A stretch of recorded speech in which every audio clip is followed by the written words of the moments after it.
Mbak Enggar gung jumeneng blas lagi mau arek Dik Cinta kita ya. Heeh. Gundul-gundul pacul. Yuk.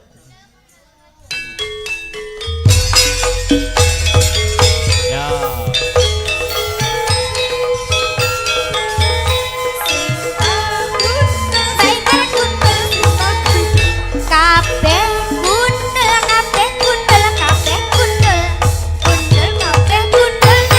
Oke. Wilujeng dalu Dik Sinta, wilujeng dalu Mbak Enggar. Sugeng dalu. Inggih, sugeng dalu.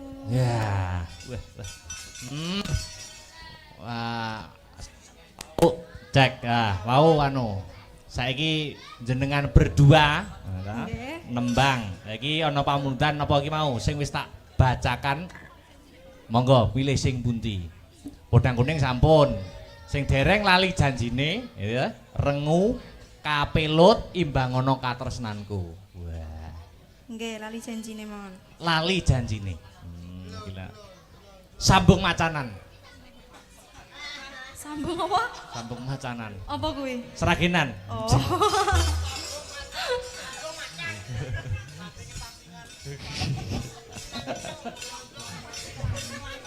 Wong nek uripe ning bis ngono kuwi. Ayo digedroke, digayangke suasana pada malam hari ini. Yuk.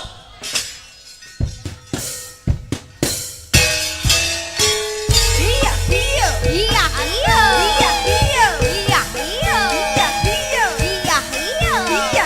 Iya, iya. Iya, iya. Iya, iya. Iya, iya. Lala, lala. Kasono. Iya. Iya, iya. Iya, iya. Iya, iya. Iya, iya. Iya, iya. Iya, iya. Lala, lala. Jogja Solo. Asik. Asik. Asik. Hasta Brata. Suka.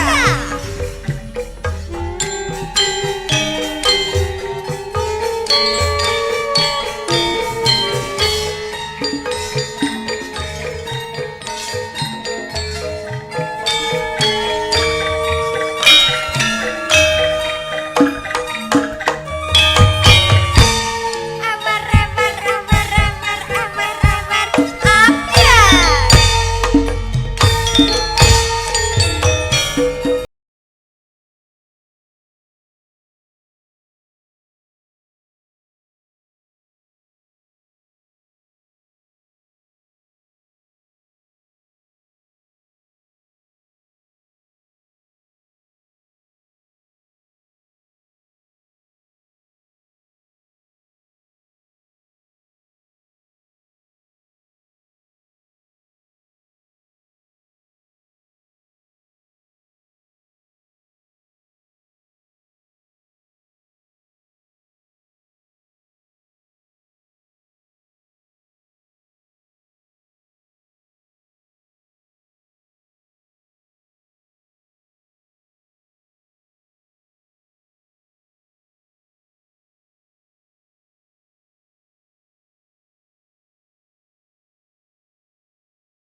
Prabon ditampa karo Prabu Puntadewa. Lanjut.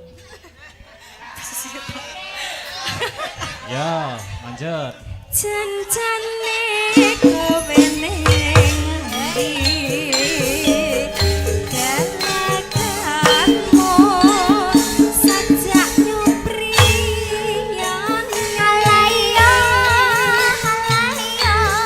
atiku suksana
Ndara Puntadewa karo Kyai Semar dipacaki karo Sang Hyang Wenang.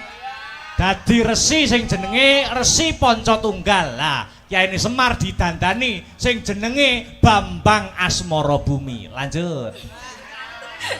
Iki karo mbacute kata aja. Ya. Jane-jane kowe nendi kaya aku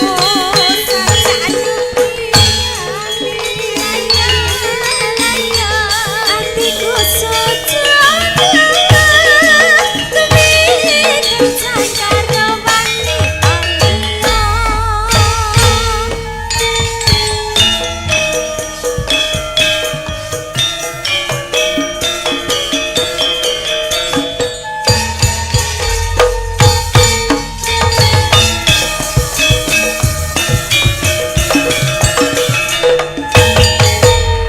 Ndara Puntadewa iki dikongkon napa to? Tapa ngrame. Dadi sakwise nampa wahyu iki tapa ngrame mbebantu sapa sing butuhake. Alhamdulillah, Truk. Napa? Ndara Gatotkaca sing dadi watu wis ditambani karo begawan ya kuwi begawan Pancatunggal malihane Prabu Puntadewa sing dipacaki Sang Hyang Wenang. Oh iya. Dikne kan jumeneng. Oke, heeh. Kurang siji. Heeh. Sepoti. Ya,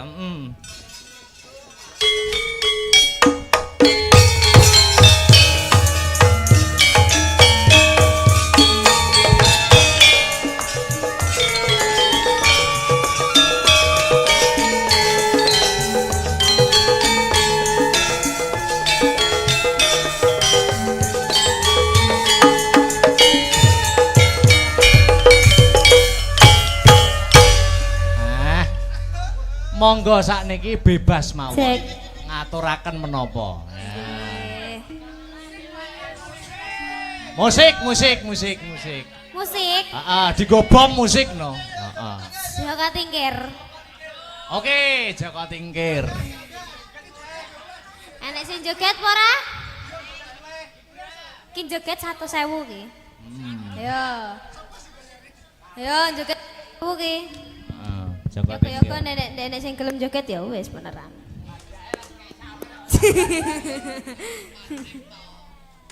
Ayo le. Niki kula nggih nganu mbeto adik kula. Oh nggih. Sinten Mbak Niken? Iki mbok iki jenenge sapa? Iya. Ayo Jaka Tingkir. Jaka Tingkir. Wah iki lho, nyawang gelute seru banget Nyawang gelute begawan Pancatunggal ya toh karo Prabu Begawan Pancatunggal karo Prabu iki sapa mau Sadat Tunggal. Wah, luar biasa glute. Wah, der. Rame banget. Saya rame neh tahun ngarep nanggap neh ya. Ayo lanjut. Ya.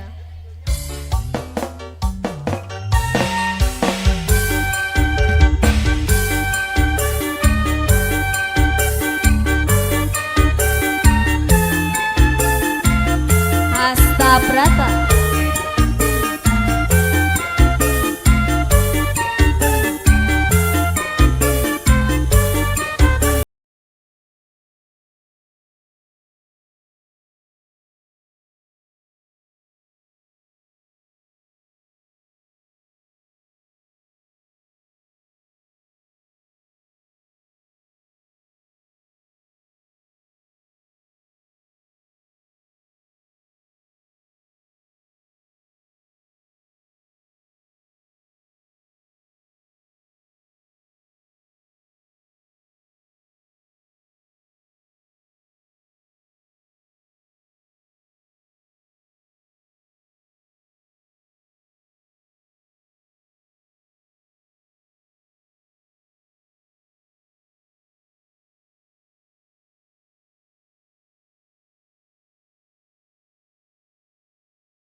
Ya, sama-sama. Nggih, nggih, nggih. Ya, tuku tahu ning Kediri bila ada waktu kita bertemu kembali. Nutuk lakon Kang Gareng, nutuk lakon terus. Ayo Mas.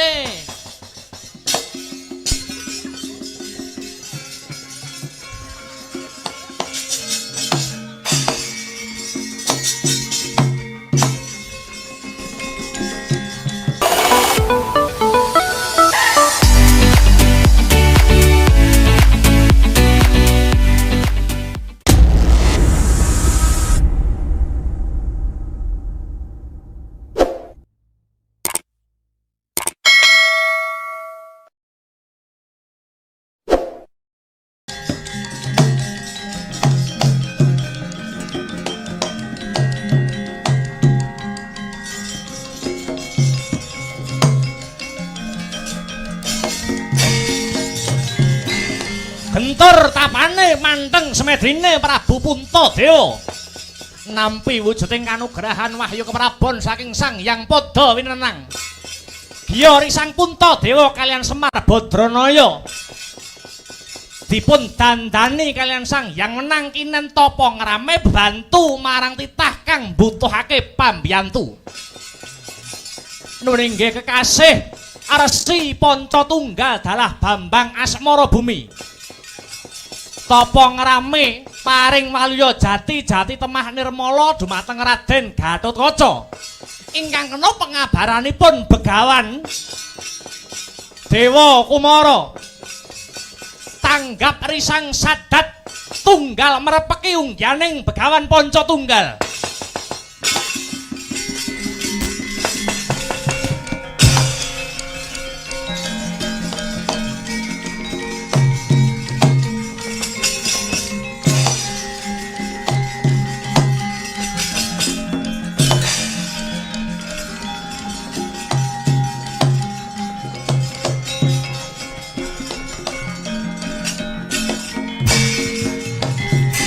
Hina semubang iwang aruna katinetrane nganggo rapuk sabdaning kukila ringkane goro saketer niki donganing kunglir wuwu sing bini panca sapa iki ana busana kabrahmanan aranku Begawan Pancatunggal Pandhita Kleyang Kabur Kanginan. Bali takon sapa kang dadi kekasihmu? Aranku Prabu Sadatunggal saka Kraton Negara Nusarukmi. Lumaku marep menyang ngendi? Goleki Prabu Puntadewa Raja Negara Ngamarta. Yen wis ketemu arep ndak pateni. Yen kena ndak pringgake secara becik nunggula mertobata kelawan Gusti kang akarya jagat aja nganti tumindak muketetesan letu ing kanistan. Mbuh ora idep sapa wae sing dadi pewalang musuhe ya kuwi Prabu Sadatunggal. Ayo maju kepara ngarsa legane atiku ngejak pirang dina ladeni kuwi.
mungsane.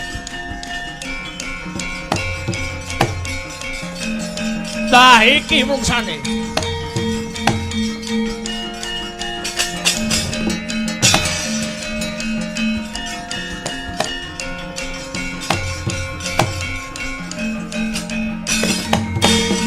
Nyata larupa saking godha sakura kula yen atanamu tusa sang Sri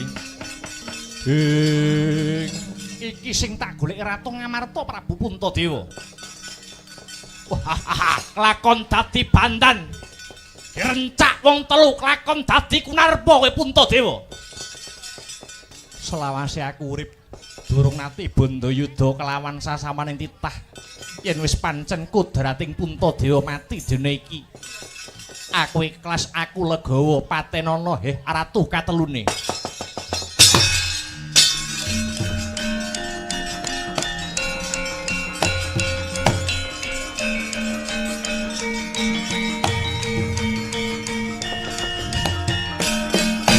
Awit dayaning wahyu keprabon ingkang tumurun wonten Prabu Puntadewa ingkang dipun tedhakaken kalian sang yang menang Prabu Sadatunggal, Prabu Nagasasra, Prabu Sabu Inten hadar sejatining wujud.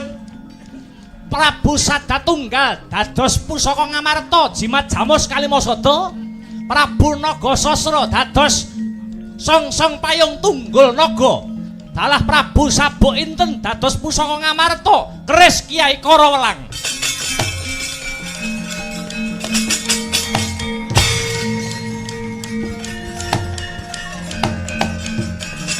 Oh.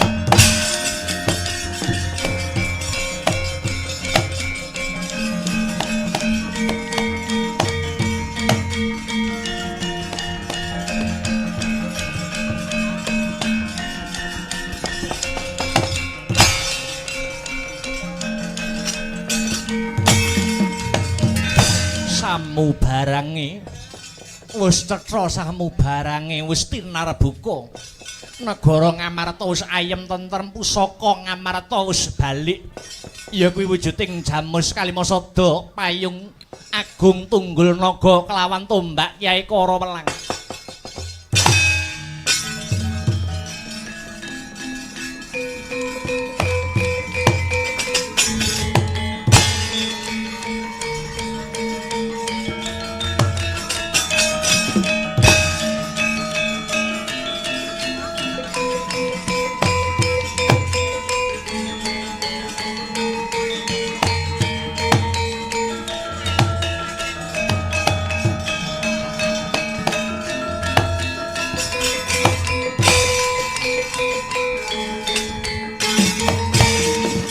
Sapa iki no? Bambang Asmara Bumi bali takon Begawan Dewa Kumara. Ora trima dening patining murid-muridku. Puntadewa gorek pateni nyoh tampanana.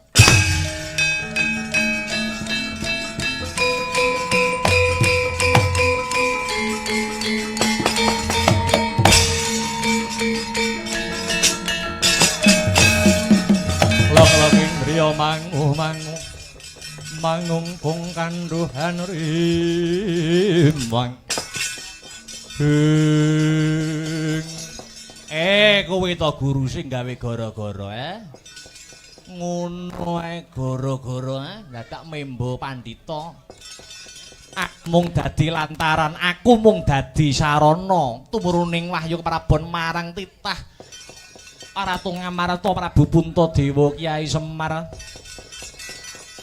lan aku njabel pusaka katelune pusaka keprabon Ngamarta jimat Jamus Kalimasada payung songsong tunggul naga kang sarta tombak Karawelang. Aku mung paring pitutur marang para Pandhawa sumrambahe warga kang mapan ana ing negara Ngamarta apa wae yen gandolane kelawan Gusti Kang Karya Jagat bakal kukuh bakuh tombak keris jimat kuwi mung sarana nanging kekuatan kang sejati kekuatan kang langgeng kuwi dumunung aning Gusti Kang Murbeng Jagat wis Kakang Semar negara Ngamarta wis ayem tentrem kang sarta adem suasanane ulun pamit bakal bali maing kayawangan Kakang.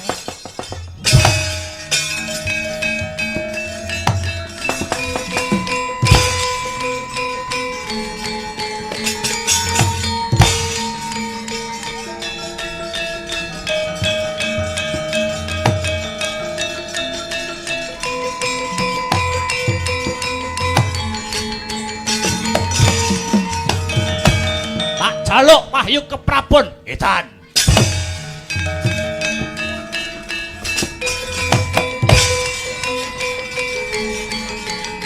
Tuh.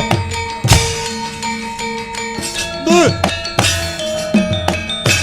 Wah. Wah.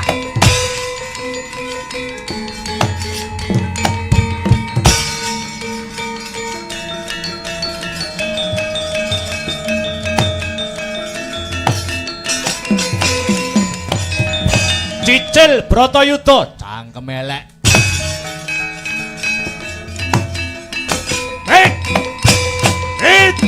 Oh.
Dusun babatan baldatun toibatun warapun ghafur kemah rimpah kareta tata turaharja.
Nggih.